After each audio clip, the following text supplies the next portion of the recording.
another This Week in Politics. Boy, this was a very interesting week. Albo got COVID. How interesting is that? Albo actually got COVID. Okay, we have some of the best highlights of the debate if you weren't able to watch it. I know I didn't get to watch the full thing because turns out it was on Sky. Who would have thought that that would have been a smart move to make it on Sky?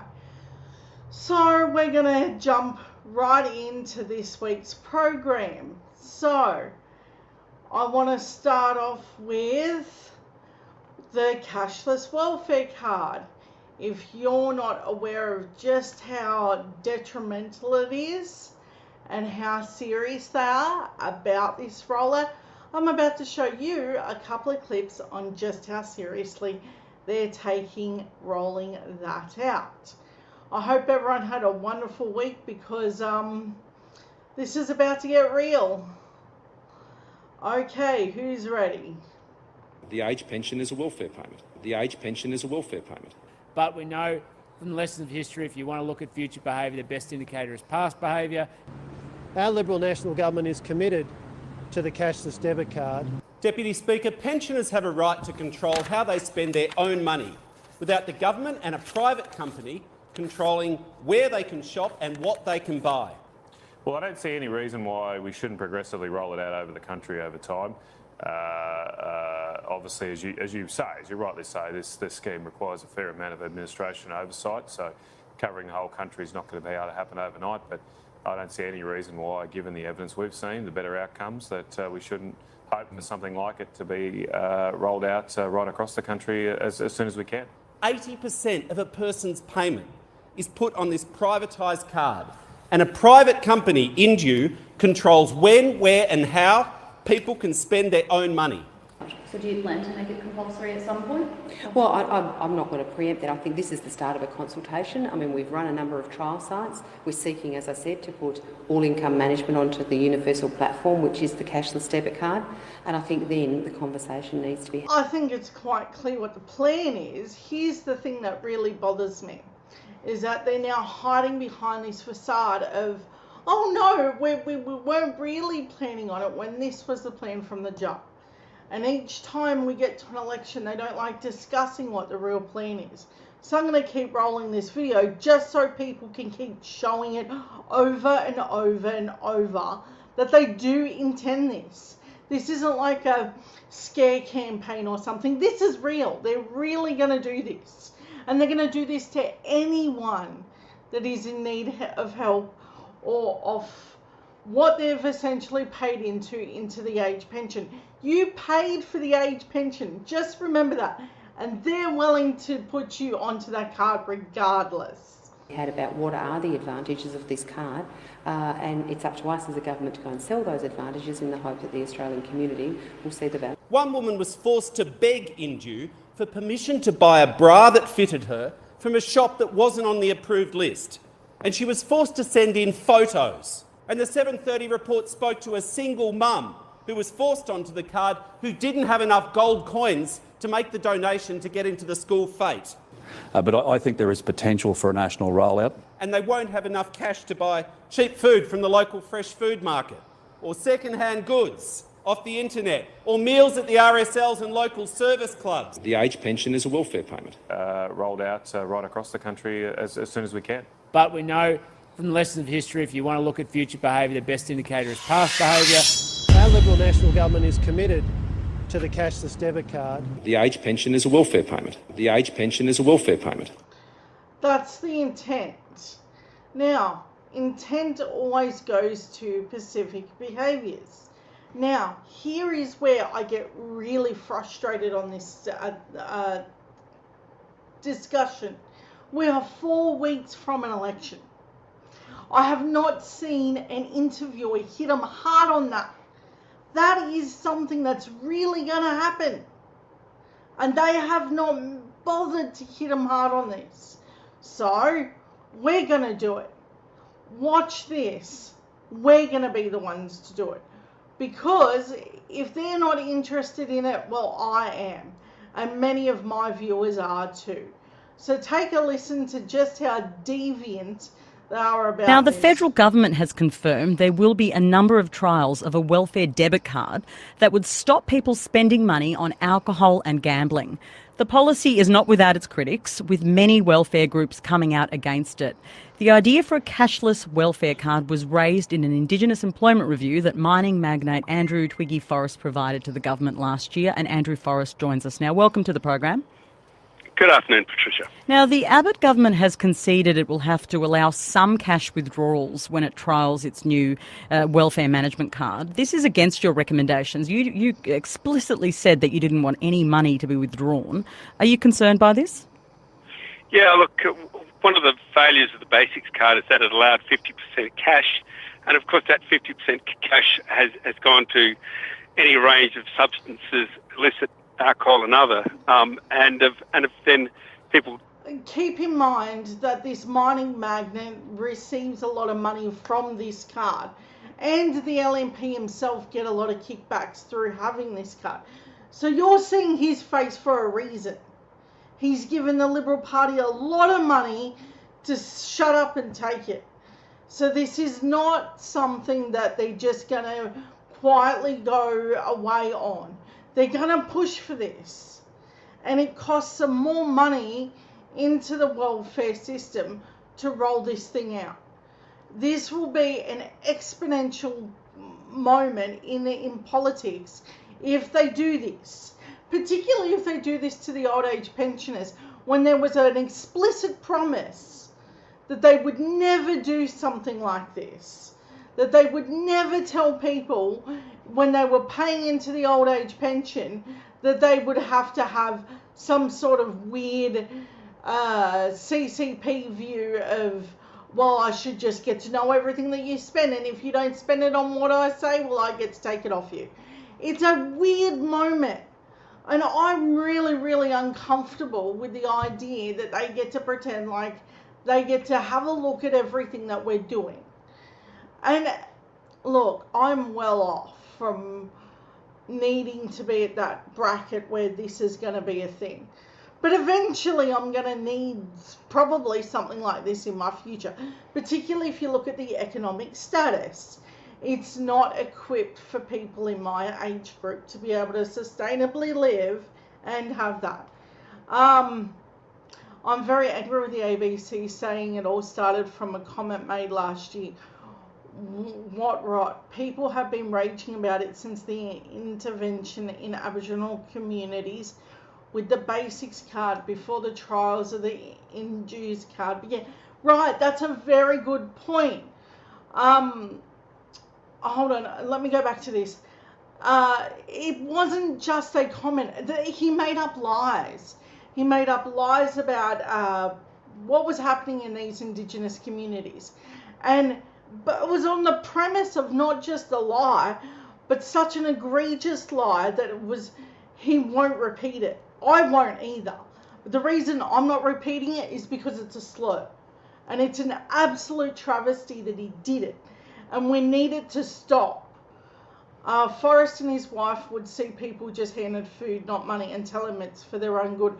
Exactly. And that in itself is sad. Because it's a sign that they're not really about helping the economy. They're just about making sure that they're helping themselves in the economy and screw whatever happens to the rest of everyone else. This is a travesty within itself. We are 4 weeks from when we can make this not a thing. I need you to make sure everyone knows they're going to do it. They're going to do it. They're not mucking around with their words on this anymore. I spent the week trying to listen to one of them go, hey, you know that card? That card that you kept saying that you're going to roll out? Yeah, what are you still doing with that? I kept waiting for it because the biggest voting bloc that keeps re-electing these idiots are the ones that are going to be impacted by that the most.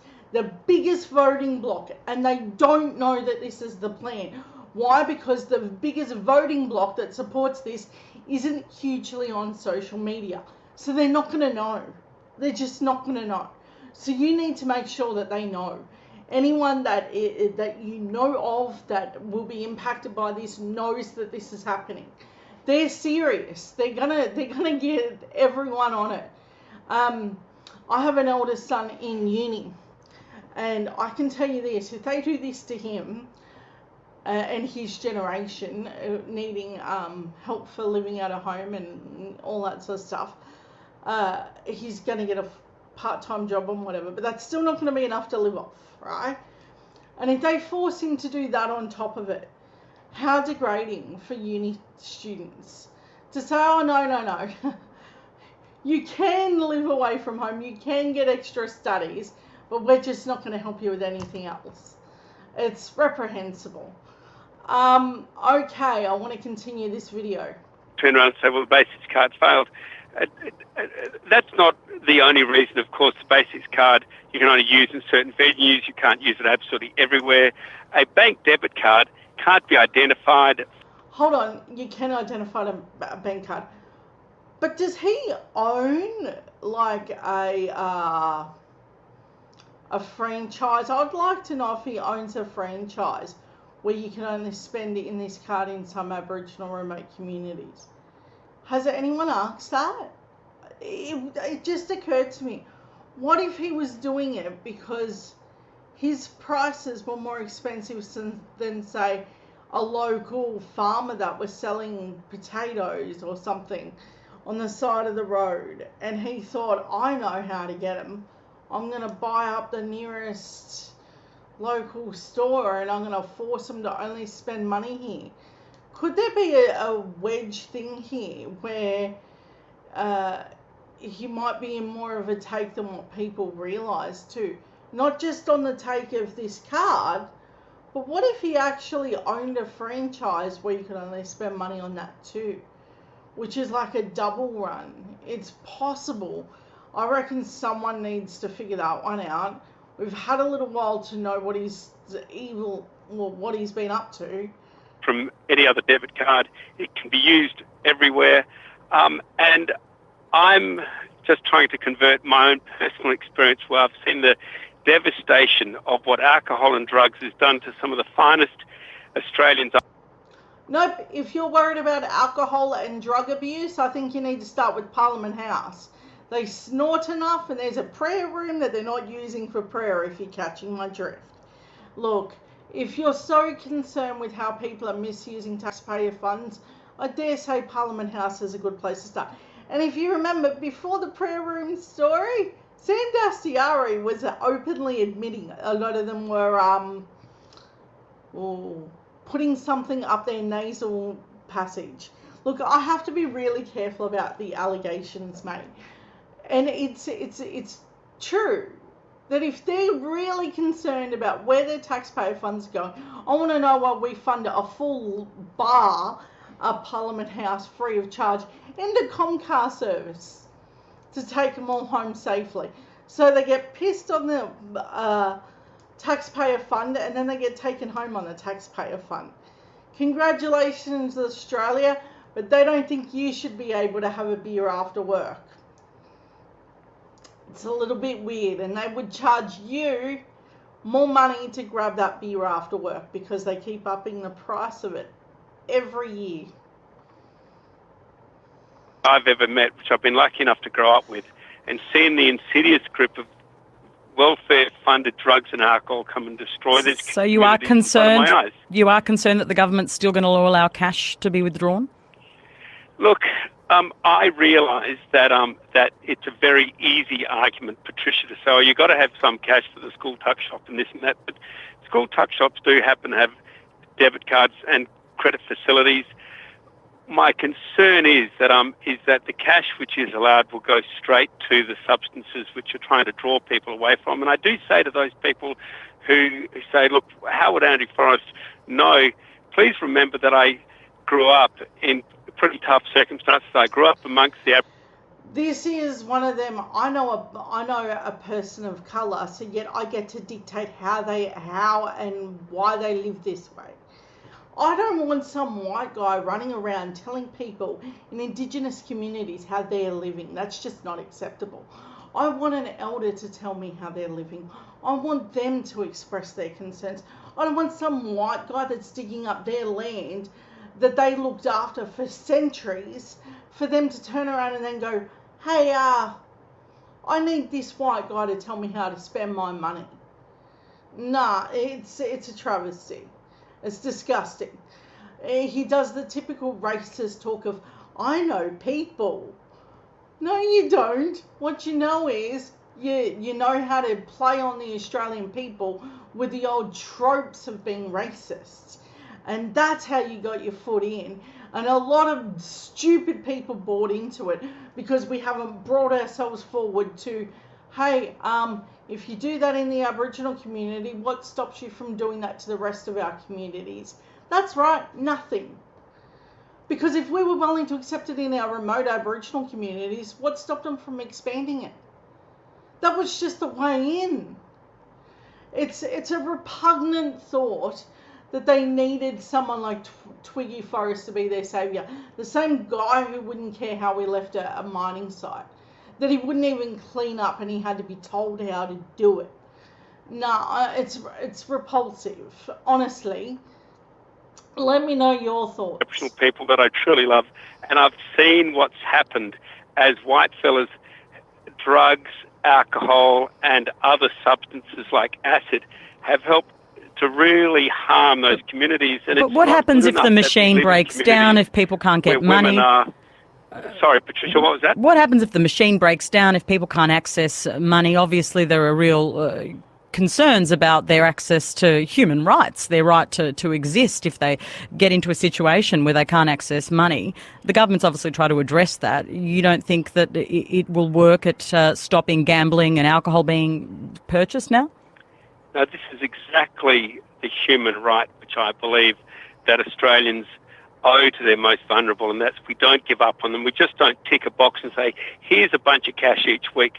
We feel better. How repugnant. So it was fine for Barnaby Joyce to be drunk in that interview today on Insiders. That was fine. If you didn't catch it, it's deplorable. He was not only drunk, he couldn't answer a damn question about his own policy. It was gross. And yet he wants to sit there and tell me how people in remote Aboriginal communities are doing it tough. Let me tell you how his ex-wife would be doing right now. I reckon she'd be partying around the lap, watching him go again with 2 children, trying to play daddy all over again with a whole new family because he was too pissed to know that he was with Vicky Campion. Look, I don't care how they want to live, but I don't want them telling you how you should live. I think the hypocrisy is so damn clear when they're sitting there drinking off the taxpayers' money, getting a Comcar home, and they're telling people in remote communities how they're living wrong. You know, the only difference between the two is one has a little bit less money. One has less money to be able to do it. They've got the same raging problems. And I tell you what, Forrest is a patronising piece of shit, yeah. He is. And here's the thing. He didn't need to be. He didn't need to talk down to these communities. These are lovely people. I would rather have a beer with those people than anyone in the LNP. Hey, I would like to hear from you if that's what you'd prefer too. Because I can tell you now, this is nothing but a racist diatribe that they invent. They have to make a problem that's blow it out of proportion and then pretend like that's the only community that's ever been affected. I'm telling you, I've seen alcoholics in all forms of lifestyle, from being very rich to very poor. And the devastation is the same no matter which end of the spectrum. And I'm telling you that there are children that are traumatized on either side. So if he wants to do it and do that, why doesn't he want to do it to rich people that domestically abuse their wives? That's a little bit weird, don't you think? That he only thinks that you should be able to do it for people on welfare. The problem doesn't exist apparently if you're big and rich and you're a white bloke and you're Barnaby Joyce. It doesn't exist. you know, and just get to spread whatever lie you want to fill the narrative. It's so offensive. About ourselves now, but oh, by the way, if you're in really bad straits, if you're going to be hounded by the public and by the drug dealers, well, you know, really, Sunshine, that's your problem. Have you told the government you're not happy with the way that they've executed your recommendation? Patricia, Wait. He's claiming he's unhappy with how the government is rolling this out. Which part is he unhappy with? The part that he invented this problem and then lied about the beginnings of the problem, or the part where he thought he should get this massive kickback from that problem? Why should he be handed a lot of money for a kickback for an alcohol issue? Why should they pay him? Because he invented a way to be racist just in a whole new way? It's so gross. I haven't had to. I've made really clear that if they're going to be dinkum about it, they should raise the level to as high as a community would stand. I would say instead of lowering it and then having punitive measurements like punishments in jail for when people do get it wrong, when they do get drunk and assault a child or rape a woman or do whatever drugs and alcohol cause people to do. Now he is getting into the criminal law system, which he shouldn't be at all. He is not a lawyer. He has no clue on how it works. He has no clue on how to fix these issues. He's just getting a massive kickback because he invented a card where he can tell people how to spend their money. What the hell? What level of psychology has he ever studied? I would like to know where he gets this rubbish from. Is there like some forum that he attends for right-wing idiots that just invent things? There has to be one. Like, it's got to be like a tax rebate or something. Like, he has to get something else where for every card, not only does he get the money, but he gets to write it off on a tax loop as well. There has to be. That we don't do that. We actually raise it to as high as possible and then reward people for when they get it right. Reward people for great behaviour where they've turned communities around. The policy is not without its critics. The North Australian Aboriginal Justice Agency has slammed the federal government executing part of your recommendation and questioned its effectiveness. People are saying there's no evidence it will work. What is your evidence that it will work? Look, you can't buy... Do you know that they've raised the price of cigarettes and alcohol to over 150%? Didn't decrease anything. Do you know that they increased it to an insane level that didn't stop an alcoholic from still accessing it? They never even, they upped the amount that you could put into a poker machine too. They did all of that to try and change it so you couldn't just add any old dollar coin. When you did it, you had to make sure that, you know, you were only there for a certain amount of time and you had someone go around and ask, hey, maybe you've been sitting at this table a bit long. And they had someone monitoring gambling people. You know, the problem with all of these things that they think they're fixing, none of it works. I've dealt with addicts of all kinds, from drugs to alcohol to gamblers. And a lot of it, funnily enough, I'm related to. And it's sad. It's not rampant, but it is in the family. And when you see it, you know. And you know that you've done all you can to intervene. You've walked up and you've had a discussion with the family and said, hey, probably don't gamble everything away, you know, or don't drink until you're going to kill yourself into an early grave. You know, you've had those talks and you've helped them get to a certain point. But no, these problems are so much bigger than just shoving people onto a card. There's psychological issues that are behind that. And they're way bigger than what I even understood. And I went through a lot of work to try and figure that stuff out. And that's why what he's doing is so offensive. Because the people that do know loved ones that have gone through these journeys, it's horrendous. And what his solution is does not fix the problem. They will still find a way to get alcohol or gamble, or you would go to your local RSL and you'd say, hey, just don't let them sit down for long, or don't let them blow the rent money kind of thing. And you could only do so much. What he's proposing fixes nothing. It just made people struggle more, in my opinion.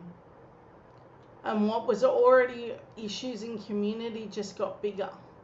I think it actually increased moments of domestic violence, because now there's less money. And when there's less money, violence and the issues increase. And that's just the reality. That's why domestic violence is more prominent. It's in every community, everywhere. But when there's less money rolling around, you find that in the poorer communities it becomes a bigger problem. And it becomes really difficult. Look, these are really, really big problems. I'm not here to tell people how to fix them, but I definitely don't want this man telling you how to fix them. I think that it takes a great deal of study and effort and understanding. I don't think that we're in a position to just slap a band-aid on this thing and say we're done. I don't know what the solution is. I don't think you can ever stop a person's addictive nature. I think some people don't want to be fixed. That was my personal experience. And then there are some people that definitely can come out of the other side, and you can thank your lucky stars that they do. But this guy isn't offering you anything. He's offering you more problems than what he's worth. And if he paid his actual tax the way he's supposed to, he wouldn't need these side scams. Find out why he doesn't pay the appropriate tax rate. Find out why he's so close to the LNP. What person should be this close to a political party? No one. I don't care which side of the fence you're sitting on. I don't care if you're ALP, LNP, for FON, United Australia Party. I don't care which one you're sitting on. No one should have this kind of sway with any political party. No business should have this kind of sway. It's as deadly and toxic as Rupert Murdoch, in my opinion. I've come in so hot and ready to burn it all down with him, because he doesn't deserve this great recognition for inventing a card that made things way worse in those communities. Studies after studies have shown this card's ineffective, and it's a massive cost to the taxpayer to have it continue. And I'm disgusted that they talk about it like it's the saviour to all these problems. Drugs on credit or debit cards. So that's just common sense. I don't need to run a trial on that. We all know that. If you've been into the communities, you know that it's a cash-driven system. So, and when I hear about the justice system, well, I don't know exactly what you're talking about, but the justice system is full to overflowing with crimes which are driven by alcohol and drugs. And we'd like to actually slow down the pressure on the justice system and bring up the quality of communities instead. And that's what the Healthy Welfare Card can do. Now, on the budget... Do you think that you might have just, I don't know, invested in your community? Paid the appropriate taxes into your community? Set up a community garden where you're feeding the local kids. Why didn't you think to do that? Why didn't you think to create community events? Instead, you went about it all the wrong way. You did what every Conservative does. Tell poor people how they're the worst people on earth. That's what you did. That's why I'm mad. It's gross, and it's Such a slap to the face of anyone that has attempted to get out of these damn cycles. And you know, he doesn't even offer one way as to how that helps. He doesn't say, hey, I've really solved a problem. Notice how he doesn't have a figure on how much he's fixed it. Why don't they have solutions? They've had this out for a while now. They've tested this in so many places. I can show you the opposite of how they haven't fixed it. But he can't show you where they've fixed it. He can't brag about a community that's doing well. That's kind of weird, don't you think, that they're still talking about it as if it's this saviour complex, but they can't show you a community where it's fixed it. Nah. And then you've got Aboriginal communities saying, hey, no, this is bad. What you did is bad. Quite the opposite of his planned goal is happening. And yet he doesn't stop to go, hey, you know, no, this isn't working. Because he's making money off people's vulnerabilities. It's gross.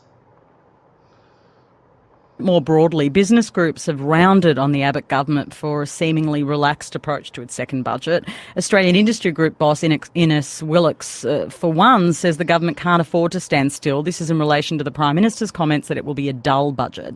Are you hoping it won't be a dull budget, that it will do a lot more, that there'll be more fiscal repair? They're going to ask Forrest Twiggy about government policy. A mining guy who never paid the appropriate tax rate on how to fix government policy. I would like to know who elected him and when. Oh, it's so gross. They take him seriously. It's so wrong.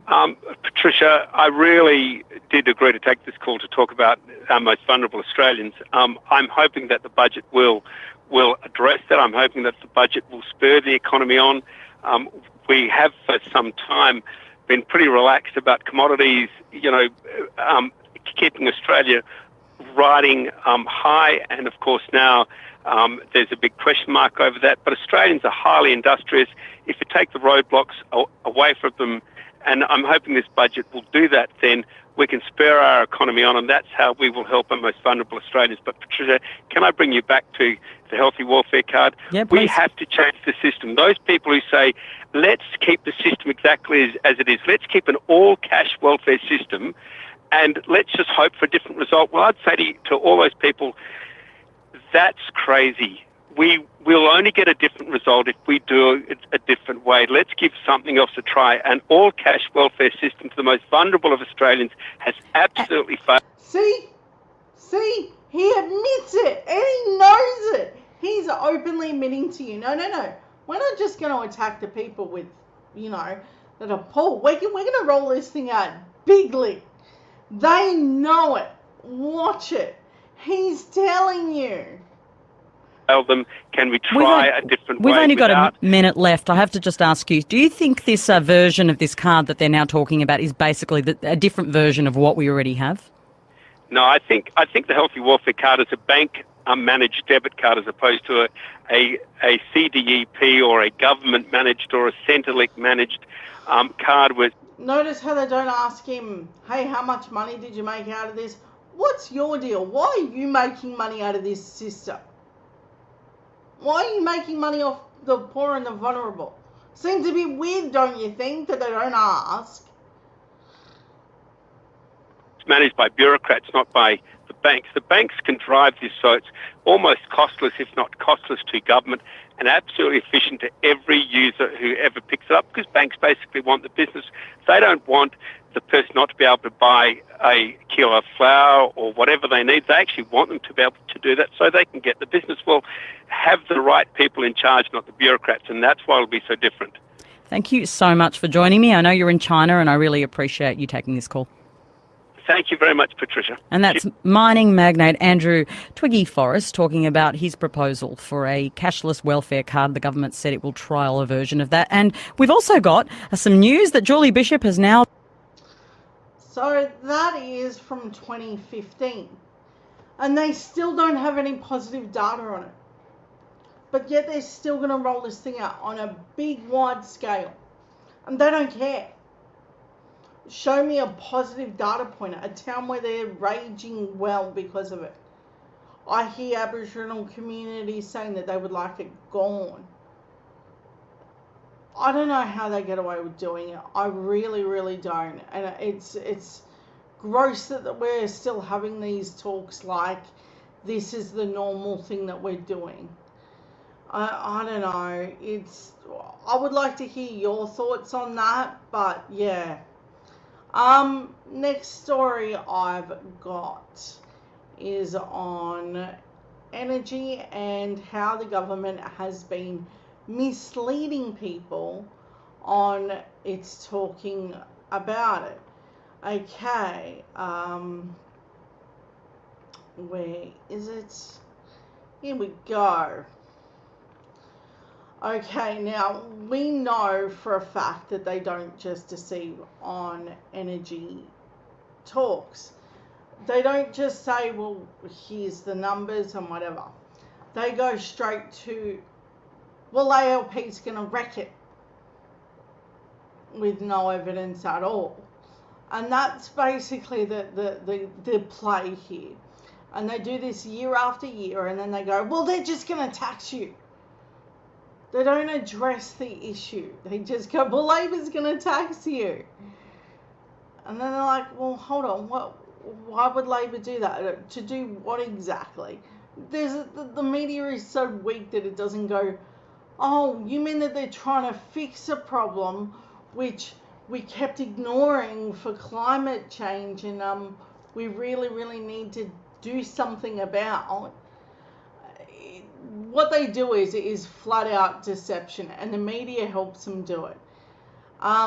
Energy figures misused by the coalition campaign. Oh. Tony Wood, one of Australia's leading energy experts, prefers to think Scott Morrison was simply confused. Let's assume, he says, it wasn't deliberate. It's a charitable interpretation of the Prime Minister's claims about the Wood review of Labor's climate policy this week. Others have called it a lie. The confusion, if that's what it was happened, at the media conference on Tuesday, the same day the Murdoch tabloids reported to the government modelling that purported to show Labor's plan of $20 billion in extra funding for electricity transmission infrastructure would drive up the average yearly cost of power bill to $560 over the coming decade. Given the Morrison's track record of coming up with dodgy climate costings at the election time and its refusal to provide details for its calculations, the claim was greeted with wide scepticism. It's not surprising then that the Prime Minister was keen to borrow credibility by citing Wood, the well-regarded climate program director at the Grattan Institute, former senior executive of Origin Energy. Now that is the beginning of where it goes pear-shaped. Because as normal, they take a normal, credible thing, and then like, no, I need to show you how I can mess it up in a matter of seconds. And here's the thing, the media runs it like, oh, it's all good, you just sort of misspoke. If Labor did this, it would be like, are you freaking kidding me? This would be like endless headlines. But apparently Albo getting one figure not perfect because there are different opinions on what that was. The unemployment figure, that's apparently a big no-no. But Morrison definitely lying about an energy costing. That doesn't make a headline at all. He gets to make up whatever he wants about welfare payments and how much the daily rate is for all of that. Not a big deal. Doesn't make headlines. That's what I mean. He has not studied economics. He doesn't even know what he's doing. They're in so much debt. My God, the boy is in a lot of trouble. I don't know how anyone can look at him and then still go, oh yeah, no, this is a great deal. But it's because no one hears the other side of it, the fact that they lie about this sort of stuff. Okay, given the Morrison's track record of coming up with dodgy climate costings and refuse, when it comes to the issue of the electricity prices, This isn't just the government, Morrison said. Tony Wood from the Grattan Institute has said today that Labor policy's poles and wires policy is a bit of a mess. We'll end up building stuff at the wrong place at the wrong time. That's what he has said. But that's not what he said at all. Of course it's not what he said. I haven't heard the media come out and go, no, he's lying. How come Scott Morrison is afforded this much? Why is he awarded so much credibility by the media? Like, he's not lying to them on something this big. We're talking about a freaking policy. Not only is he attacking Labor's, but he doesn't have one. Not only is he attacking Labor's and lying about Labor's policy, but he doesn't have one. His weird little booklet thing doesn't actually have a policy in it. Read it. It's quite a joke of a pamphlet. That's why they won't let him talk at the climate summits. What he said was reported by the Murdoch papers was this. Grattan Institute Energy Program Director Tony Wood said Labor's $20 billion promise would help reduce the cost of transmission by bringing down the cost of capital. It did not solve the fundamental problem of deciding how the new poles and wires should be delivered. So it would reduce the cost. But you can't have an LNP person playing any good faith debate on this. This needs to be like drawn up and said to Scott Morrison day after day after day. You don't have a clue what you're doing, mate. Not at all. You just make up stuff along your way and the media isn't going to tell you that you lied. I reckon Albo needs to make that an ad. You get to say whatever you want and they're going to cover for you. Prove me wrong. I would go to the media and say, prove me wrong. Call him out. Make sure you call him a liar. Make sure you don't just say, oh, it's a bit of a bluster or a bit of a fib. Call him a liar. Because that's what the media needs to hear right now. They need to be told that they're lying. And they're helping this deception play out. When Wood referred to a bit of a mess, he was talking about the current situation under the government, not Labor's policy. You know, the current shit show that we're all experiencing. That's what he meant. But Scott Morrison couldn't hear that part. No. He'd like to twist it and say, oh, no, Labor's is a mess. How are more people mad that he done that? No, but climate change, not a thing to the media. That's really deceptive. When there's an outwardly highlighted moment of someone saying, hey, you've made a fair bit of a mess of this in the current situation.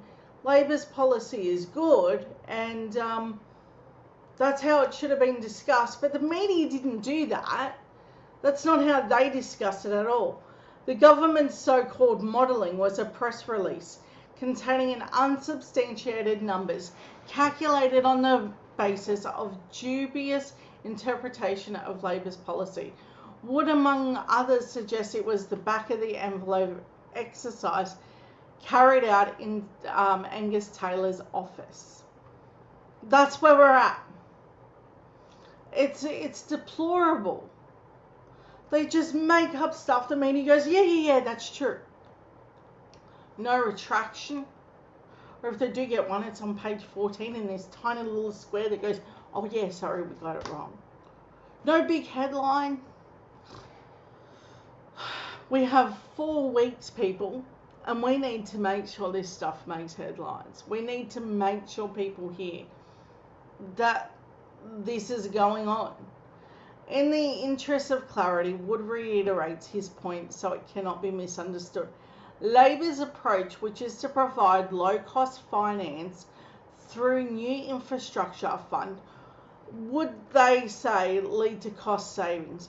Well, it might. But the real problem is not the cost of the finance, it's the whole process of planning and approving and building of the transmission grid.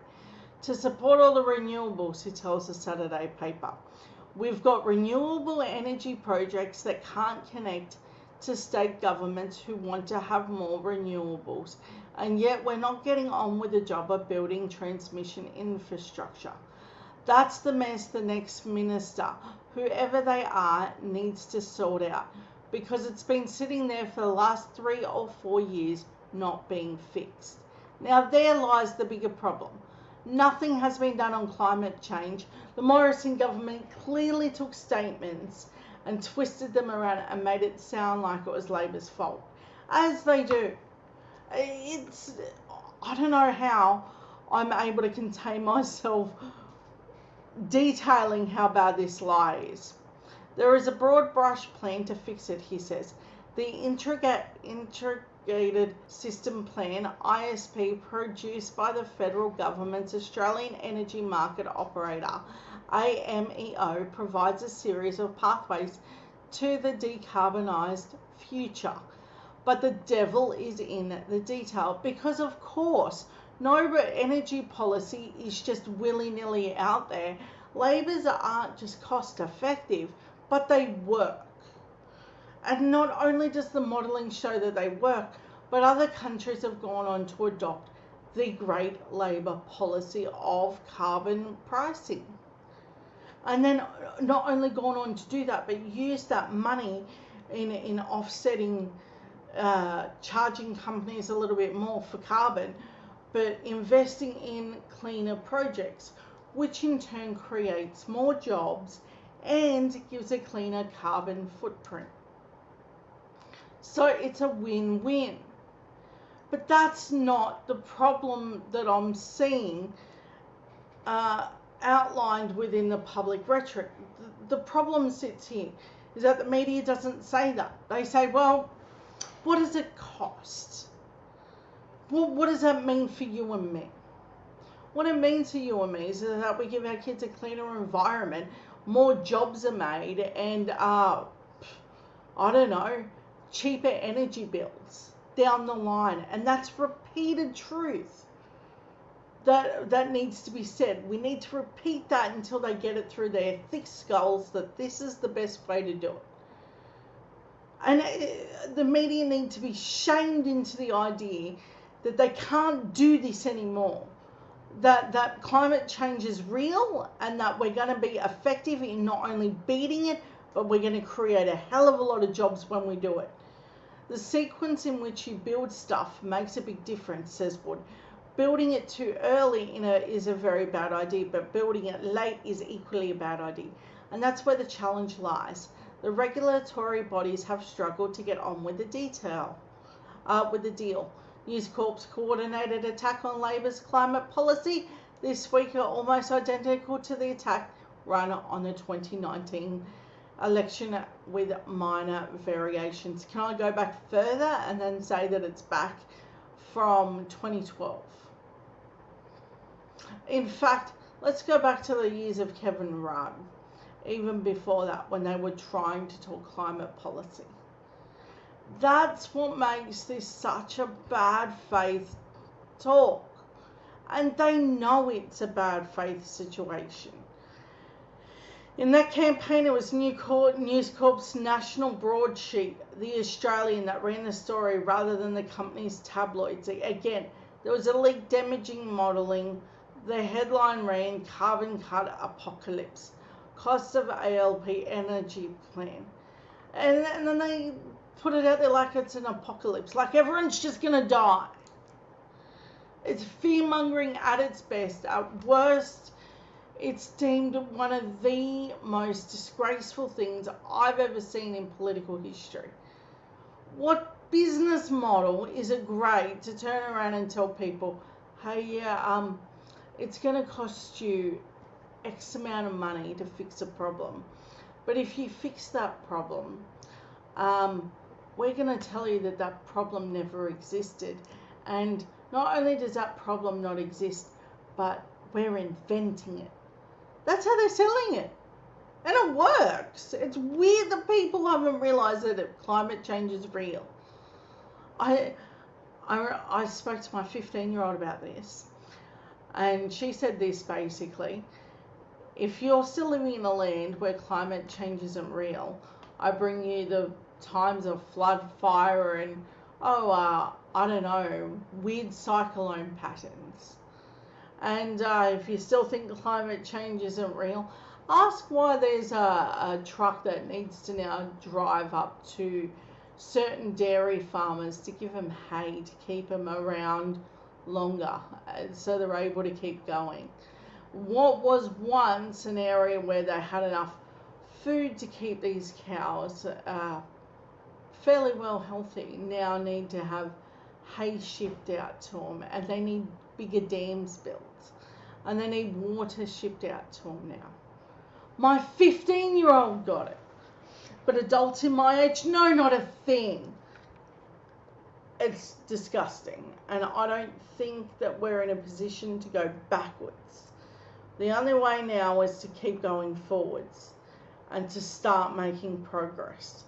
The report cited independent modelling showing Labor's proposal to cut carbon emissions by 45% by 2030 would reduce Australia's GDP by 144 billion, push electricity prices 580% higher to reduce employment and wages. But the modelling was not independent, as claimed. An email trail subsequently brought to light through Freedom of Information shows that the coordination between the Office of Minister of Angus Taylor, the man who undertook the modelling, Brian Fisher. And they use this like this is a legit thing. Yeah, nah. Come on, and this doesn't make headlines. They lie, and then the media's like, oh, well, you know, Murdoch paper would disseminate it like it's all factual. Just a matter of Angus Taylor said it or not, and he's never studied any of this stuff. Weirdos. 7 weeks before the modelling came out, Taylor was using draft numbers from Fisher to plan a pricing attacking Labor's policy. Fisher, a former head of the Australian Bureau of Agricultural and Resource Economics, has consistently modelled the benefits of fossil fuel projects and given high estimates of the cost of renewables, and has frequently worked for fossil fuel companies. Oh yeah? And they're going to claim this guy is credible, right? And Murdoch should just run this as like a credible source. This is why they're not news. How is that news passing that off? It's reprehensible. The Australian Institute, which obtained the damaging FOI documents, compared Fisher's work for Taylor with that of other modellers, including the ANU, the CSIRO, and the Victoria University, and 3 major reports from the Commonwealth Treasury, as well as the former Reserve Bank board member economist Warwick McKibben, and found that Fisher's projection of the cost of the GDP was 5 to 10 times higher than others. Now, 5 to 10 times higher than others. That's not a number that you can sneeze at. In other words, they're just making stuff up.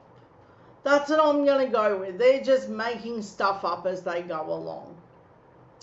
Although they're comprehensively debunked by an array of experts. Yeah, see, it gets debunked. The modelling did its job in showing the fear of Labor's plans. Labor subsequently wound back its emission reduction target from 45 to 43 and made sure it had its own modelling to back its energy policy announcement before this election. What really frustrates me about that is it forces Labor into a wedge situation It's from the left. They're like, do something on climate change, but they got to win both sides of the political spectrum. And if they don't sound moderate, it puts us in a real dire situation. And the Murdoch Empire knows that. So they lie and blister their way through the whole thing, and they never apologise for the lie. And like Tucker Carlson, they just steamroll through it. They don't care. There's no reduction of anything like this. Fisher was subsequently appointed by Taylor to the Board of Troubled Emissions Reduction Assurance Committee, the body charged with ensuring integrity of the schemes and provide carbon credits by big polluters to offset the carbon emissions. There was, however, one big difference between the attack on Labor's climate plan in 2019 and the one that launched this week. At last election, Fisher published his work allowing others to test the assumptions. This time, the government's so-called modelling was just a press release containing unsubstantiated numbers, calculated on the basis of dubious interpretation of Labor's policy. Would, among others, suggest it was a black line of the envelope exercise carried out in Taylor's office. Now, that's super sneaky. And here's the thing, they get to be this lazy on it. They don't even get to show you anything now. They get to go, well, you know what? We're just going to make the claim and you have to make up the difference. You have to figure out if it's true or not. And worse than that, they're not going to come back and correct anything. They're just going to go with, well, we get to say it and now it's out there and now we're going to pass it off as factual, and anyone that we need to apply it to the broader spectrum of the voting community, this now gets credibility. That's dangerous. To give any ounce of this a shred of credibility, they've now pulled this stunt twice. And each time they've done it, they've gotten lazier and lazier how they do it. Because the Murdoch Empire doesn't want to see facts, it just wants the presumption of facts. They want to presume that they've got the receipts to this kind of thing. The Taylor release also included a brief quotes from several experts, including Wood, who questioned whether Labor's plan would deliver the claimed 378 average household savings on power by 2030. But none of them supported the government's claim that prices would actually go up. Half of the experts quoted in the release have since said that they were misrepresented. Because of course they were. Of course they were misrepresenting the whole thing. Because being honest isn't the game here. It's just Murdoch disseminating whatever weird stuff comes out of Angus Taylor's office. Wood says that predicting the price of electricity is a mug's game anyway, for a couple of reasons. Firstly, most of the things that are causing electricity prices to move around have nothing to do with the government policy anyway,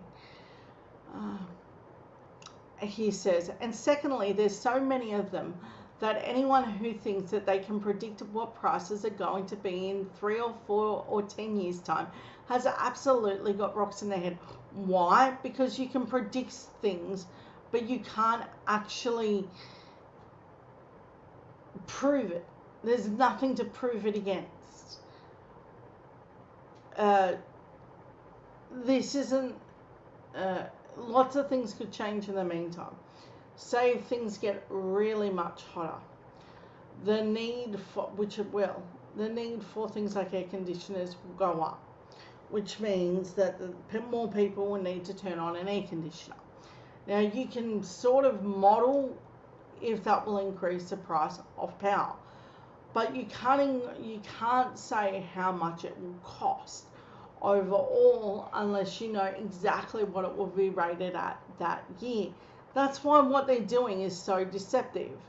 Much can be said, however, about prices that have come down over the past few years, and the main reason for that is greater share of generation of renewables. See, now they have to admit that renewables have played a role in reducing prices. And that's where we get stuck. is when they're having the conversation in bad faith, trying to pretend like renewables are like the worst thing in the world, given that it reduces the price. It's so frustrating. And here's Sadler, a veteran and consultant on energy emissions and honorary professor at ANU Crawford School of Public Policy. There is a growing separation in prices between states that have more solar and wind and hydro than those that are more reliant on fossil fuels. They're distinctly lower in Victoria, South Australia and Tasmania. They're on average in New South Wales and Queensland, Western Australia, he says. Yeah. Do you know what you're hearing in that? They're lower in Victoria, South Australia and Tasmania than they are on average in New South Wales, Queensland and Western Australia. So, it's cheaper to be in a renewable system. Not only is it cheaper, but every modelling shows down the line that it's better for the environment. It's a win-win. You get a better climate and you get cheaper power bills.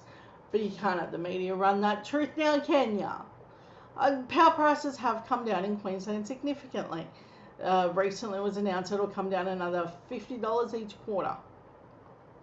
Sadler makes a couple of other salient observations too. For one, as we move to electrify everything, including the heating and cooking, not only will coal use to decline, but the use of gas spiked successively by Taylor. Yeah, they've got this big gas policy going around now where they're going to use gas as the new fixture to everything. I don't think it's the most effective plan, but this is what they're going with. I think it's a dud plan because gas is unstable to me and I don't think it's clean at all. But the gas distribution industry is obviously an industry that's heading for stranded assets, he says. Sadler notes that the cost of transmission and the focus of government's latest attack on labour makes up only 8% of the price of energy to consumers.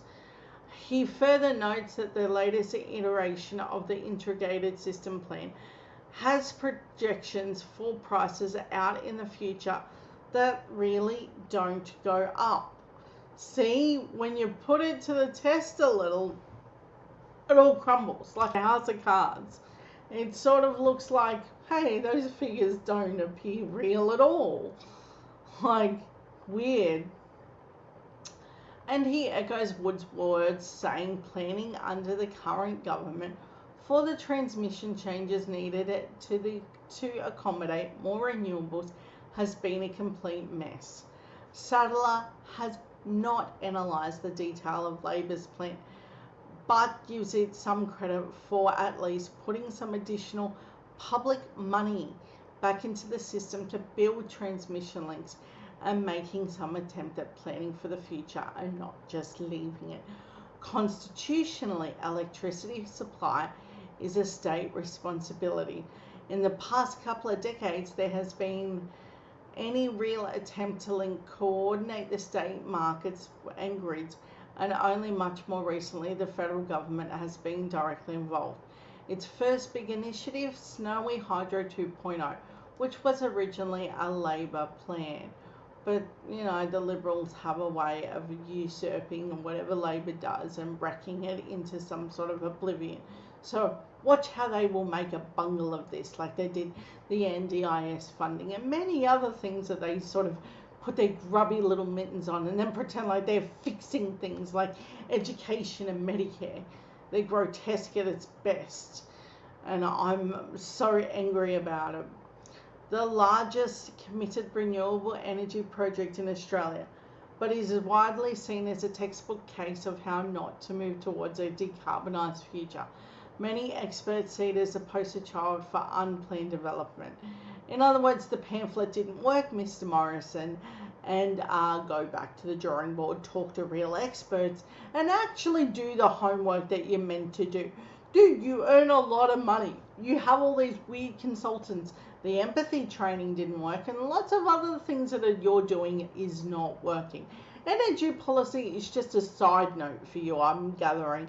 And whatever weird theory you've concocted on climate change, I'm sure that your weird Hillsong group that happens to believe that evolution isn't a thing, which I'm not anti-religion, I'm anti the idea of how he does it. I'm anti that he goes out there and he needs to decry to everyone how religious he is. Albo's a Catholic. I never ever hear him outwardly pushing his religion onto people. You don't see him having prayers like Scott Morrison does. You know, and it's in your face and it's so full on. And they don't believe in dealing with climate change. And I have to wonder why the church that Scott Morrison attends does not deal with climate change. That really bothers me. Because they're going to want people to attend church in the future, I assume. So they should have one. The massive project involves digging up 27 kilometres of the underground tunnels to transfer water between the Tarragangara. Look. I knew when I took this job there would be like weird words, but that's just mean. That's just mean and unnecessary. Tangagara and Talabingo dams. I bet you I butchered that. I hope everyone got a laugh at that one. It also involves the construction of a new 2,000 megawatt. Look, I really. 2,000 megawatt power station and provided up to 350,000 megawatt hours of pumped hydro energy storage capacity.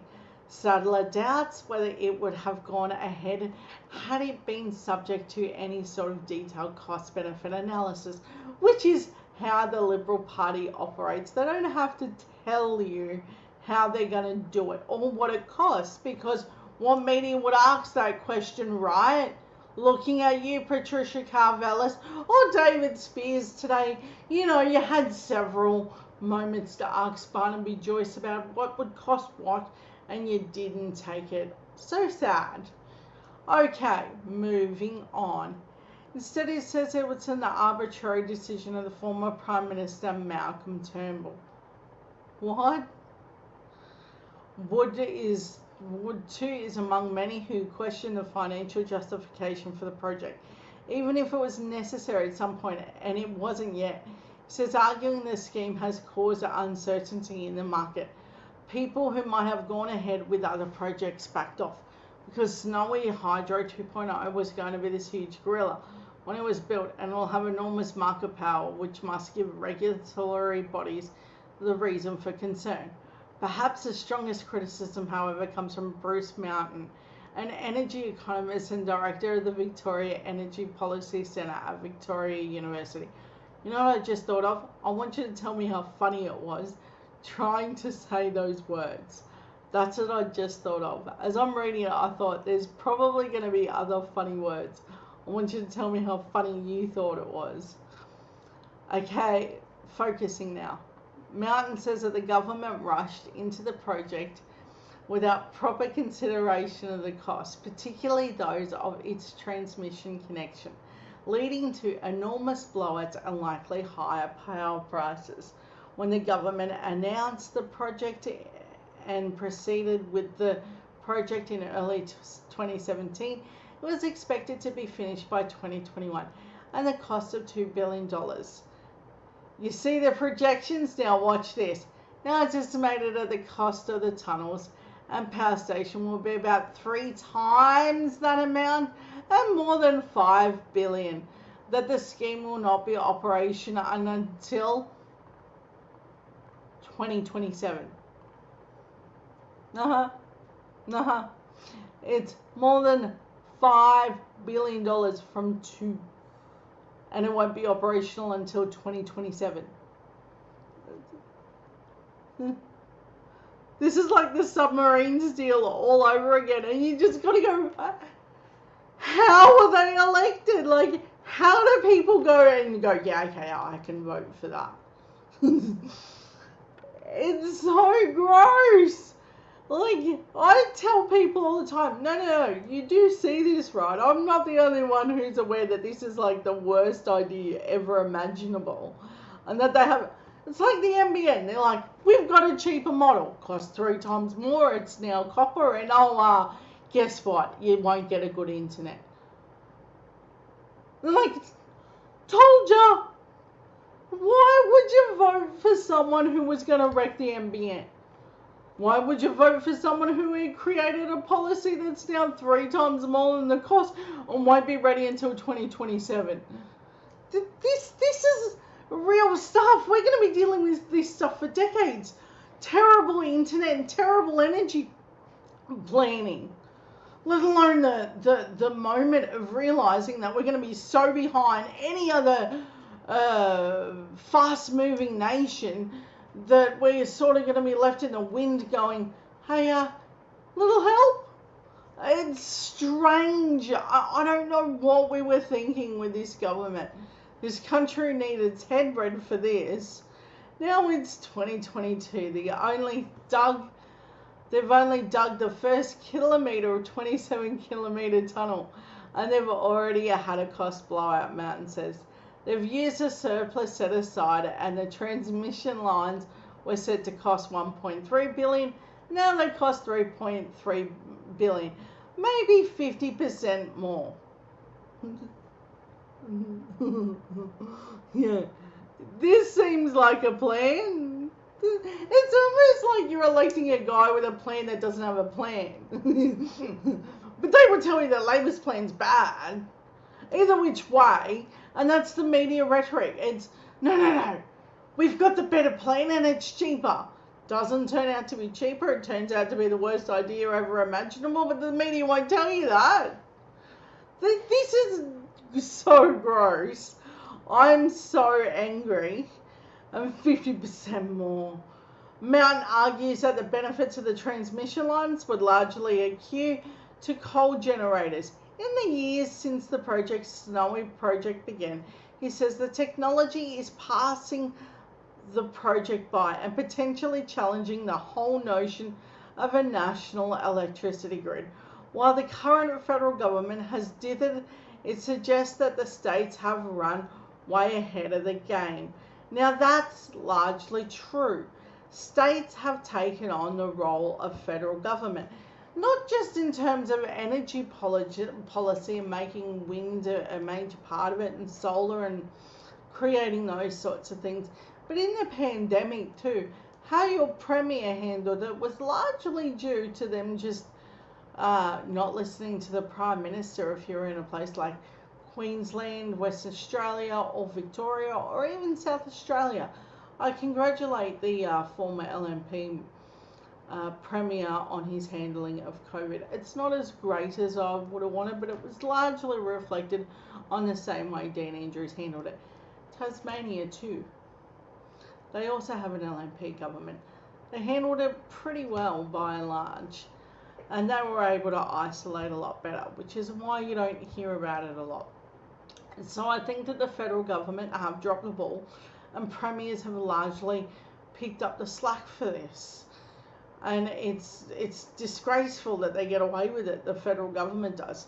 South Australia already gets 66% of its electricity from the wind, sun, and they'll get to 100% too, thanks to Jay Weatherill. If you remember, they were trying to sell the gigantic battery idea that they had in mind. And in South Australia, they've managed to figure out major power issues. Now they've just gone back to Labor, so I'd imagine this is going to be a much more speedier plan. I think that we're looking at something that's going to be an interesting time to watch how the Premier's response, particularly if we get an ALP government that's going to really fund these things. I think it's vital that if we get an ALP government that they're going to really put a lot of money into these projects. And I think that it'll be amazing. I don't see Albo wasting even a day on making this a better, cleaner environment. Back in 2017, when the Prime Minister Turnbull came with the idea of the Snowy 2.0, Treasurer Scott Morrison mocked the idea of the big batteries as being akin to a big banana. But things have moved a long way since then. He did what? You read it and then you're like, he did what? He mocked the idea of being a big batteries to being akin to the big banana. Battery Mountain says plug and play. They're so stupid. The LNP really are. They come on a container, they're put on a concrete platform, and you do the electricity connection. That's pretty much the extent of it. They can be located right in the middle of cities if you want them. They can be sized and augmented as you go. They've all got these fantastic attributes that completely change the game. A truly national grid of dream. Yesterday stuck in the past where we had fossil fuel resources. Now the power system is locating and decentralising. Interestingly, Mountain was another one of those quoted in the government's press release Tuesday, saying he was sceptical of any claim of more transmission equals lower prices. But he was not simply criticising Labor's policy. For him, the public policy question is whether the federal government should intervene at all in the energy sector. Sure, it's a radical view that many other experts would argue otherwise, but that's not really the point. The point here is that it was too misrepresented by government, more concerned when propping up fossil fuels than planning for a renewable future. Now that I think outlines it beautifully, and as always, the Saturday paper does an amazing job in talking about policy and what the truth is, and not let the lines be blurred on that.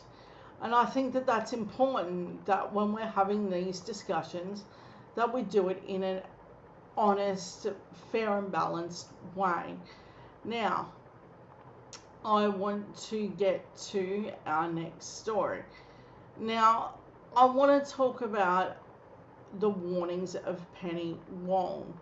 She definitely made a point in letting people know exactly what would happen to our foreign policy if the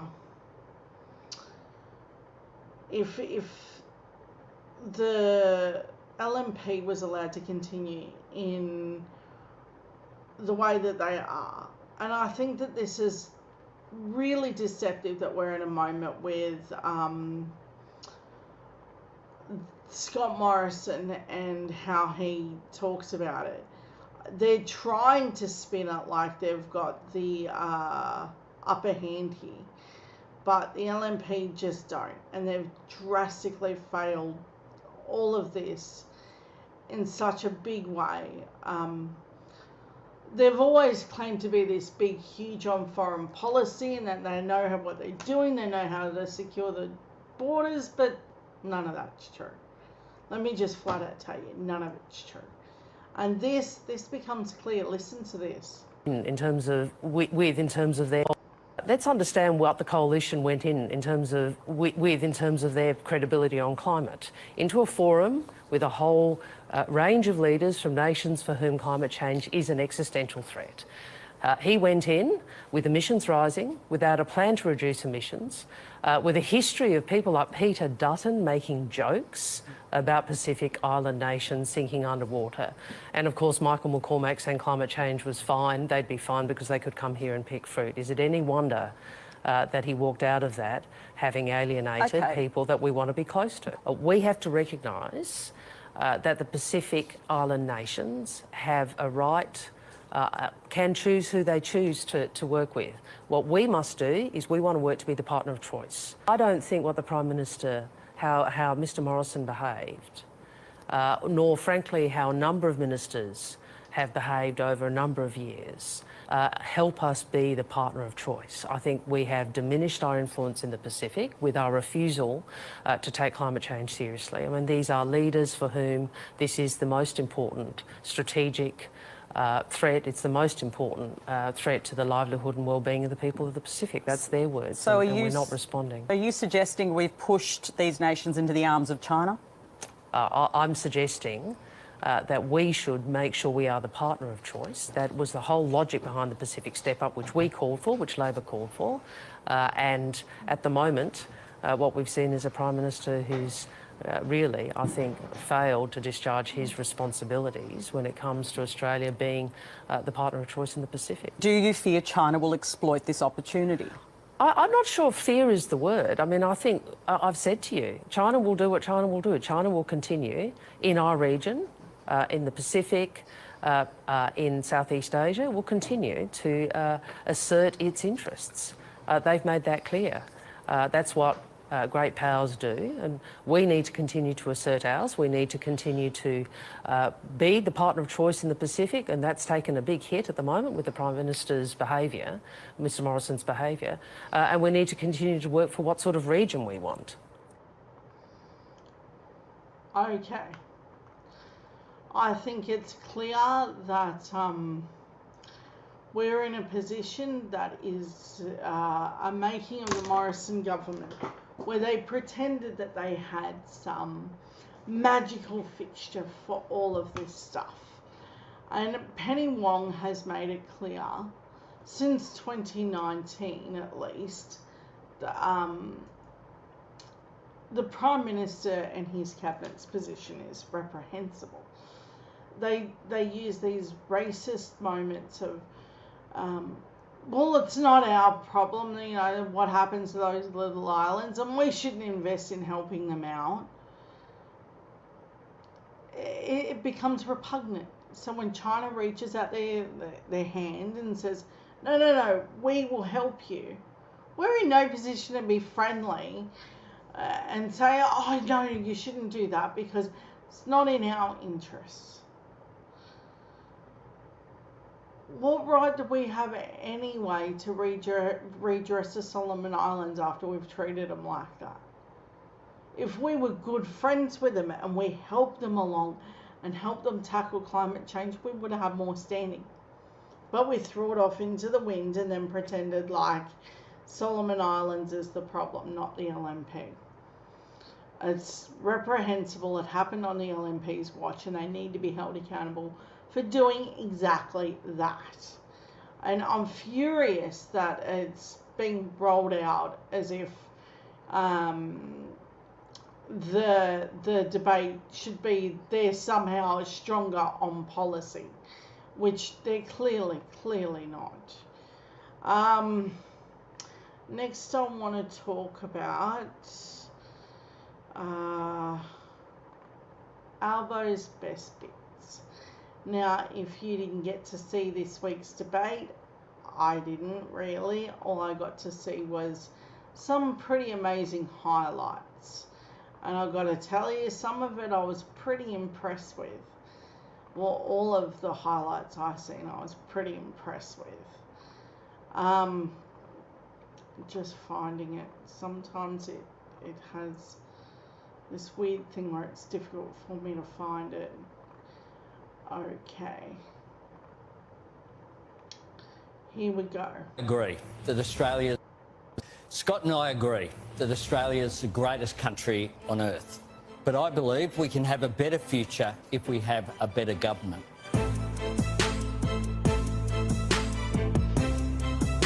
I want an anti-corruption commission that will hold the political system to account, because I believe in our democracy it's essential that people have faith in the democratic processes, and that's not there at the moment. So if you put in 24/7 nurses, which is what essentially the Royal Commission said was necessary, putting the nurses back in the nursing homes, I think most people would be surprised that there aren't nurses in nursing homes now, because it seems so fundamental. It just seems such common sense. What we need to do is to have a plan as well to lift wages throughout the economy. One of the things that's happening is that if people haven't got enough money to spend, if they're struggling to get by, they can't afford to go to the local cafe. They cut back. The government has acted, in our view, very strong view, and it's what I've heard here in Brisbane in particular, just too little too late. This isn't so much a Pacific step-up, it's a Pacific stuff-up. This is a major foreign policy failure by Australia. I want to unite the country. I want to not be a Prime Minister who's always looking for the wedge, always looking for the division. Because if we're going to move forward as a country, we need to work out our common interests. Authorised by P. Erickson, ALP Camp.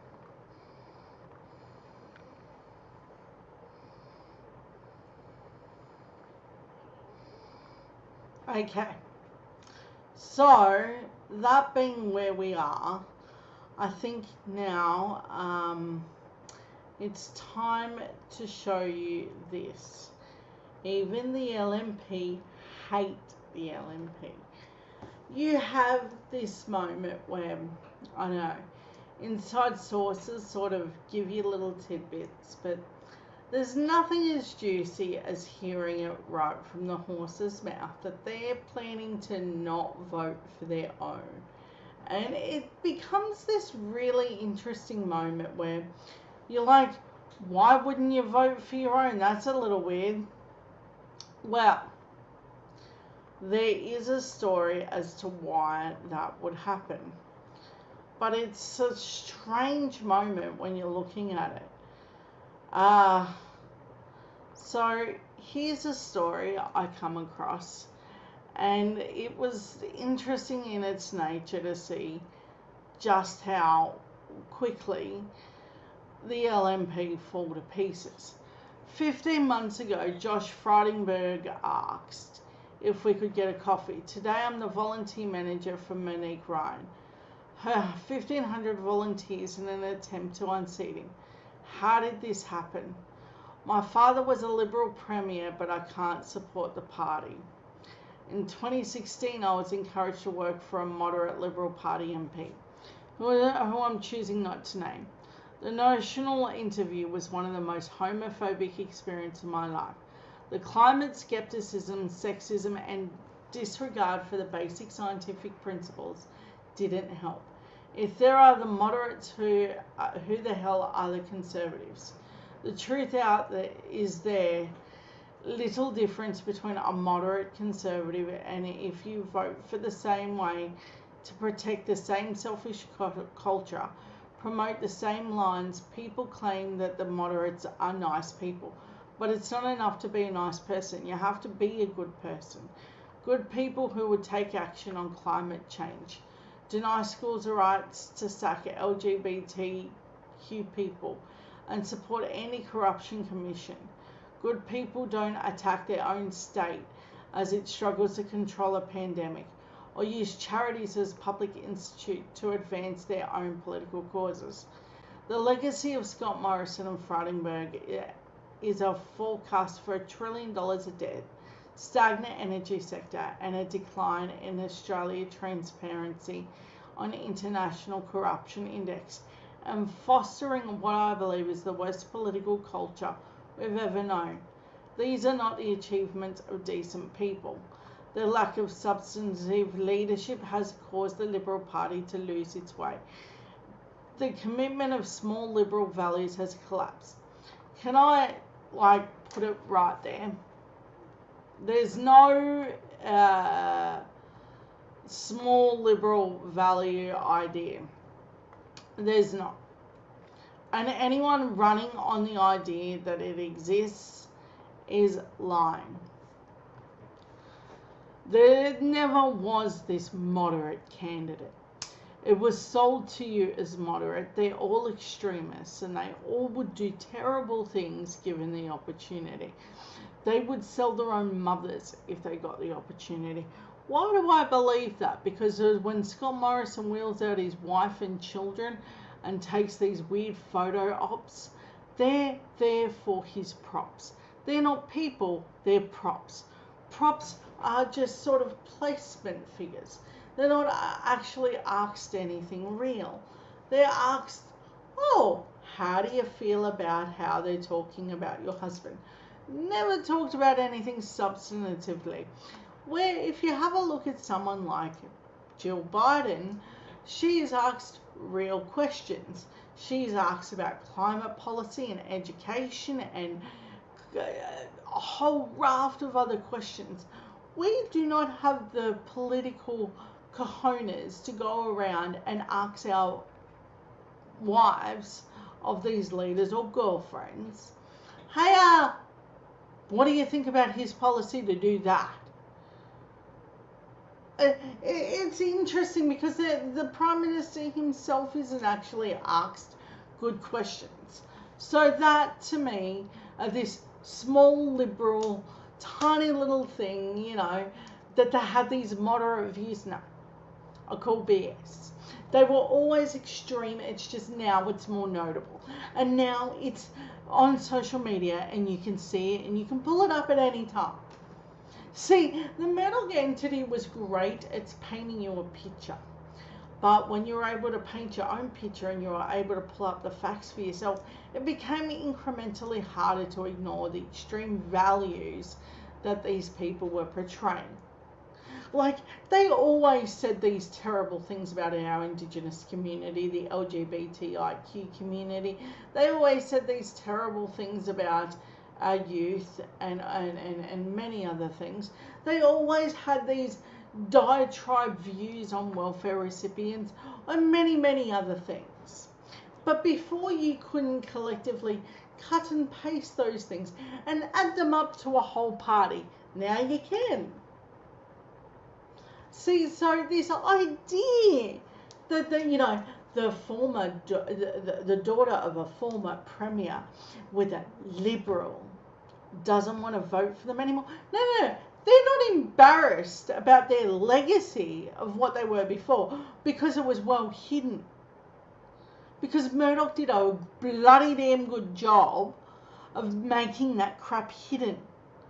They all should be embarrassed. It's embarrassing as a nation that we sat back and we let this be the rhetoric of the day. Look, I think all political persuasions have a lot to talk about in terms of gender equality and racism and all that kind of stuff.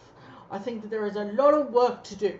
But I think it's even more reprehensible to know that this conservative side, in other words, it's whenever they say to me, what does a conservative think? Let me tell you, the word conservative should mean, I say shitbag things, make it sound like I'm a family man, and oh, well, by the way, I get to say it like I'm doing it and I'm praying to God as I do it. That, to me, is what a conservative is. They just say whatever shit thing that comes out of their mouth. Like, I get to say that terribly racist thing about that family and pretend like I'm not holding a family hostage, you know, that lived in Queensland. But I get to say it's because they're boat people. Like, they're not actual people with feelings and emotions. How disgusting. And then he has this mantle. This really Christian guy has this mantle of this boat that says, I stop these. That's not Christian. It's not conservative. It's just nasty. So anytime you hear these idiots run around and purport themselves to be these small L liberals or anything nice and cutesy, no, they're nasty, they're venomous, and they're deplorable. And no, they're friggin' hateful. They are hateful people. And you know the worst thing is that we have to play nice. Like we're the ones that are being outrageous about their behaviour. Like we should just accept this as the status quo. No, I'm done with doing that. I'm tired of telling these people that sit there and justify voting Liberal about how the good old days existed. If the good old days were so good, why is the Liberal Party trying to make things much, much worse? If the good old days were so good, how come they needed a GST? A little weird, don't you think, that they wanted to make things much, much worse for the bottom line? Since the good old days were so good, how come we don't own the Commonwealth Bank anymore? Or Telstra, or any of those other things? How come we never treated our First Nations people better? The good old days weren't good old days, they were stupid. And when this rhetoric that runs around that we tell people, hey, yeah, it was wonderful because we have this nostalgic view of it. No, what we were doing was we were polluting the earth and we were making throwaway plastics. And any effort that we put out there, like we were getting progressively get better, is a lie. The progressively better hasn't even started. We just inch that tiny bit better as a nation. And we call that a leap. Because we don't have the balls to turn around and say, no. We should be better than that. We should expect better than that. And then there is no nice, moderate, liberal, liar, pants on fire. I don't know how they get away with it, pretending like that ever existed. John Howard said the most disgraceful things. What about the children overboard? Was that not, the moderate liberal? Such a lie. I don't know where they get this idea that that was moderate. What part of that speech was moderate? Let me know. Because I don't think it was moderate. I think it was the most disgraceful thing I'd ever seen. Okay.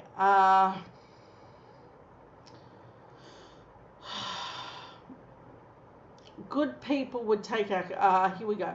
The legacy of Scott Morrison and Frightenberg is a forecast for okay. Their lack of substantive leadership caused the Liberal Party to lose its way, and commitment to small L Liberal values collapsed. As the son of a Liberal Premier, I could be in the mix. I could be running as a Liberal MP campaign, but I can't. I'm sorry. I don't want to be rich nor powerful at the expense of others. That's not my business. I don't claim to be a good person, but I'm trying to be. And that's more than I can say for the modern Liberal Party of MPs. No. It was always the LNP model. Whatever thing that they're building up in their head about what the Liberal Party ever was or however will be, it's destructive. It's destructive and it has no business in any kind of rhetoric. It's always a destructive party. If they want to run that line, cool. But I'm just not going to play with you. I think that we do this because of the likes of Pauline Hanson. And she gave the worst speeches I've ever seen in my political life. I've never seen a woman give more grotesque speeches in my life. And she used to be a Liberal. Was she part of the moderates? See, it all falls apart when you quickly see that Clive Palmer was also a Liberal. Nah. George Christensen?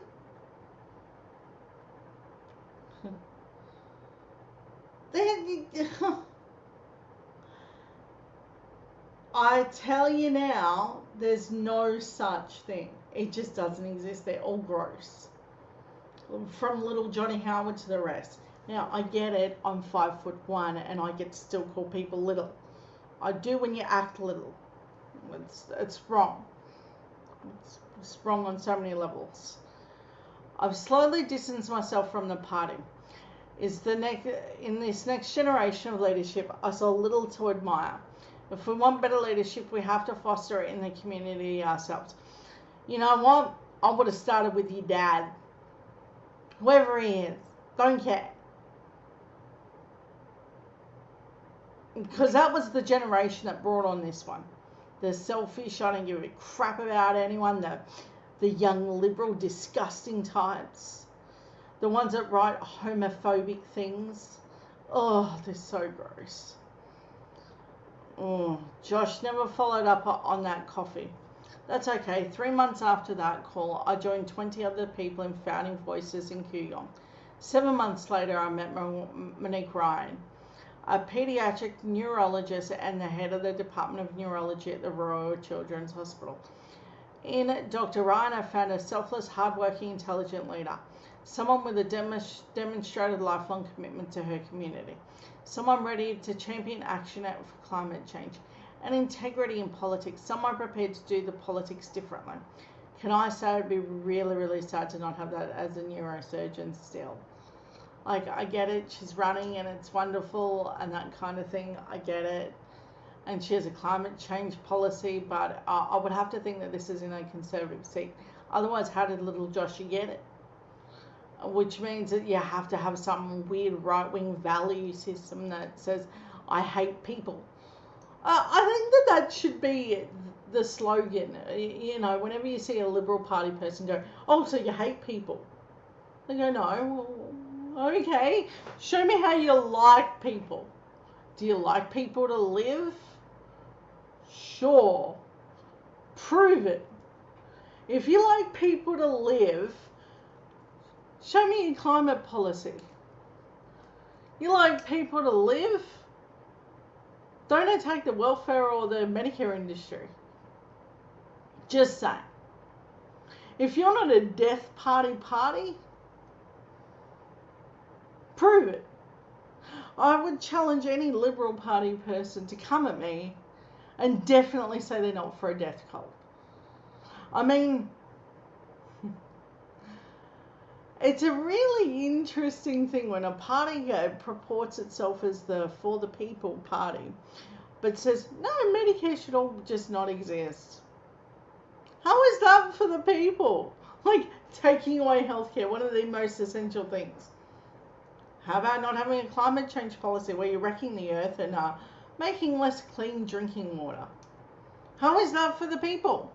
Oh, I don't know. This isn't just one of those things that you say and then you can sort of move by. You need to be truthful. In 5 months, Ryan has built the largest community movement in Kooyong's history. She has raised more than $1 million from donors throughout the community and country. She put up more call flutes on houses than any candidate in Australia, in sharp contrast to the paid billboards of her opponent. Remarkably, over 80% of her volunteers have never campaigned and volunteered or been part of a party. Many ex-Liberal voters, they are now middle ground of Kooyong, tired of the major parties and See, you catch them. When the Liberal Party is on the nose, they purport themselves to be independents, and then they say all the parties are bad. See, you gotta bust them. See, because when people lose faith in the Liberal Party, they can't look to Labor that's got real good policy. No, you must put them in the same handbasket. That's my problem with this. They can't outwardly say that Labor has great policy. No, that would be weird, wouldn't it? See, you catch them. And then you're like, hey, this is weird, right? Okay. In the last decade. This is a testament of Ryan's leadership. She can do all in 5 months. Imagine what she can do in Parliament. Now remember, independents become really different parts of Parliament. An independent is considered to be Pauline Hanson. She's supposed to be this independent party. Or Palmer United. Or just want to have a look at Julie Banks. She was a former Liberal that went independent. To me, it's a new way of saying I still hold all the Liberal Party values, but that name stinks now. Now I want to go independent. That, to me, seems like the new grift. And if you think I'm kidding, have a look at some of their voting records. They still hold some of the Liberal Party values, but none of the name attachment. So you get this odd one with, what's his name? Rob. I can never remember his name. There is one guy in there that I do like. I'm terrible at names though. But he's only one. And that's only occasionally. By and large, I just don't like him. Kooyong could be down to 500 votes and it could reset Australia's political culture better if Ryan unseats the federal treasurer. It sends shockwaves through Canberra. No politician can take their electorates for granted anymore. They have to commit to a high standard of leadership and accountability and political integrity. For the first time in history, Kooyong voters will matter. It's one way of looking at it, or you can look at it as, hey, I don't want to say I'm a Liberal anymore, and I found people that do want something else, but don't want to say they're Labor because saying that you're Labor is apparently bad. And how do they frame it? Like both of the, whenever they're trashing the Liberal Party, they throw it all in and then go, no, but it's Labor too. It's so wrong. Some people worry we are taking the next generation of Liberal leaders into the inverse is true. They've taken themselves out of the next generation. If your vision of the future is a vision of the past, then you aren't a leader that we need. The next generation of Liberals are now supporting independent candidates. See, they do themselves in. They still have the same value system, right? But here's where they get caught. Liberal Party's on the nose, so run as an independent. Look, I don't know if that's what this woman's plan is. She sounds like a lovely lady. I remember Rob Oakeshott ran as an independent in the seat of Lyne, and he did amazing work. It's not as if it can't be done, but this whole throwaway idea that Labor can't be this leadership role is a lie. And I'm going to call it out every time I see it. If you don't want to be a Liberal, don't be a Liberal. Don't purport yourself out there like you don't hold them same values. Because I'm telling you, it's going to bite you on the tail when I catch you. It's deceptive. And here's the thing, they can't ever lead the country, either this independent voting bloc. We know that there will be a check and greed and selfish interest in some politicians. We know that they offer a vision for the future, not the past, and I'll vote for that. No, Rob Bayou is a son of former Victorian Premier Tom Bayou, and he's working in the volunteers. What's Ted Bayou's? I would like to know more about Ted Bayou. I'd imagine it's someone that did something terrible, because Liberal, you know, come on, let's face it. And he's working as volunteers at Major Macquarie Ryan, independent candidate for Kooyong. So we'll see. But if it unseats Joshy Boy, it could be a good thing. I'd rather it be an ALP candidate, so there's more seats to the ALP, but we'll see. Alrighty. It's not just them that's on the nose. It's, do we have a democracy? I'm about to share something that says that maybe it is a problem.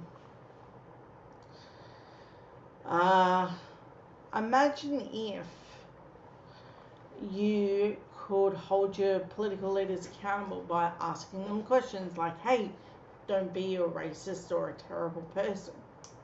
Just imagine that for a moment. Well, we have a candidate that is not answering any questions, and any questions that you thought that you were asking, not going to happen. Not a democracy. This is a joke. Farcical scenes as a media ban from Deeves' public event.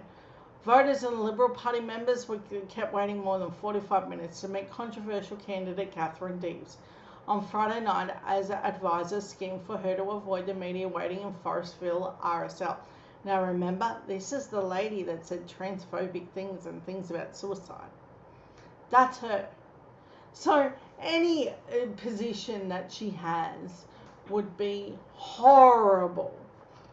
Horrible because why are we still being homophobic? It's 2022. It's a terrible homophobic or transphobic or anything. Why? This is what I mean. You take a tiny thing like same-sex marriage and you go, oh, we move forward. But then we have people like this that run around and say terrible things. Look, I have a personal experience with people I know in these communities. They just want to get on with their day-to-day life without you saying something weird about them. That's it. It's not difficult. It's they just want to be part of the normal community and treated normally for being who they are. That's it. It's not even rocket science. It is the most simplest thing you can do. You can walk up. You can give them a cuddle like anyone else. You can say, I love you. And that'll be that. That's it. I'm still going to love that person just as much as the day I gave birth to them. I don't care. I made sure that I knew more about them today than the day that they were born. I'm proud of that person for being who they are. And honestly, if they were hiding it, that would hurt more. Just to try and fit into this normal standard. It's gross. The event Liberal MP for McKellar, Jason Faninsky, see, they do these tricky words, was billed as a politics in the pub style evening, where journalists would ordinarily be welcome, but reporters and photographers were informed by Deves would not enter the room under any circumstances if the media was present. A compromise of sorts was reached. Deves could be photographed outside the RSL, where she would pause momentarily to make a statement and perhaps one or two questions. That was quickly downgraded to a short statement only. Look, Scott Morrison supported everything she said. That's another reason he shouldn't be leader. I'm a mother of the kids that she thought that she was after. Nah, I want to rip you to pieces.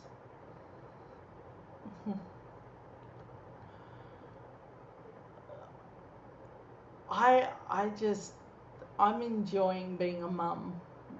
And one of the greatest things that I've ever done is have children. And I've learnt so much about those people. And there isn't a day that I go by that I'm not eternally grateful that I got to know them. And this woman runs around and pretends like they're a problem. No. I know my children and their friends. And they're the sort of people I'd invite to my house every week. I would never invite that woman to sit down and have a coffee with me. I wouldn't encourage her to vote like I do my children's friends. Just wouldn't happen. I wouldn't have anything nice to say to her. I tell you now, and I say this with the wholehearted notion that these people take names. And they do, and I get trolled regularly, and I don't care. I see your comments on my YouTube channel, cool. You're entitled to your opinion, I'll take that. But here's the deal. You don't get to be this horrible and get away with it. I'm gonna hold you, and I'm gonna say things that are gonna make you feel uncomfortable. I have never looked at anyone differently because they have felt differently than their assigned birth gender. I just looked at him and went, oh, now I've gotten to know you better. How they do it, I don't know. It's gross. A compromise that veteran journalist Brad Norton, an associate editor at The Australian, made the displeasure known at Fasinsky's advisor. This is an open democracy, he asks. Is she candidate or not? This is a joke. That's my point. She wants all the perks of being a candidate. She wants to run like she's got all these valuable things to say. Scott Morrison takes her at her word. Now let's take her at her word and take her out of the equation.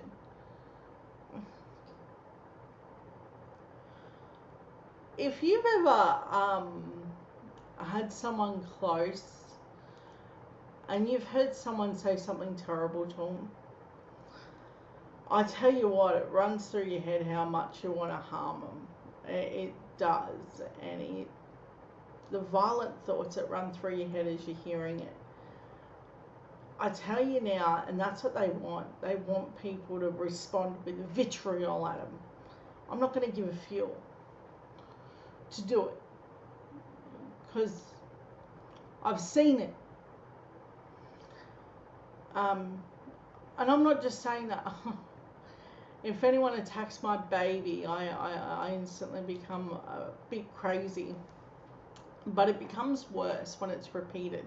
The Liberal Party have this thing where they run around it and they just say the most god-awful things, and you're like, yeah, this is what we're living with. But they have a lot of help from the Murdoch Empire to do it. And we don't have a democracy if we're not allowed to hold them to account for what they're saying. And have a look at just how bad these papers are. They're really, really bad papers. Their whole headlines are ALP's bad, and they're going to ruin everything, and you know, they're going to attack your religious freedoms. How about they actually advocate for real rights? Just treating people like people. I don't care which God you pray to, go have at it. But don't make it a us versus religion rhetoric, because I'm going to tear you to shreds. No religion should be telling my children something's wrong with them. No religion should be telling my children that the way they live isn't godly. If there is a God, I can tell you that they're going to be loved equally. And nothing you can say or do would change that.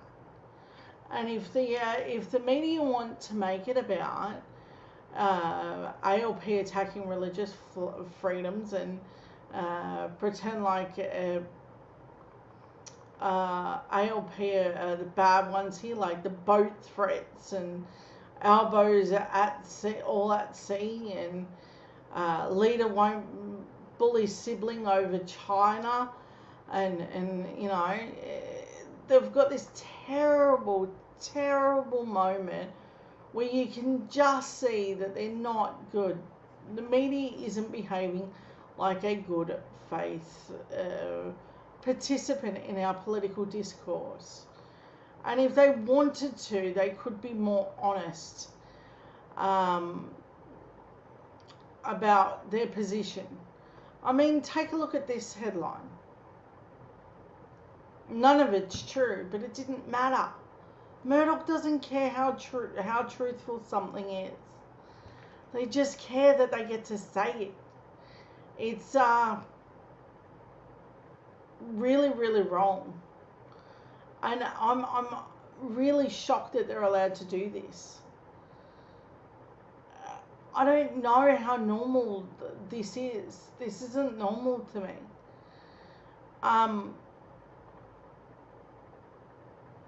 It's the reason I don't think it's normal is because it's not. But I want to wish Premier Mark McGowan's child a speedy recovery with COVID, and I'm hoping that I didn't get to go through everything, but I'm hearing that Mark McGowan's child suffered with COVID. Now, look, in all of the talk about what's happening in the news and everything else, I need you to see this. This is one of the best videos that I have been handed from someone I know. Check this out.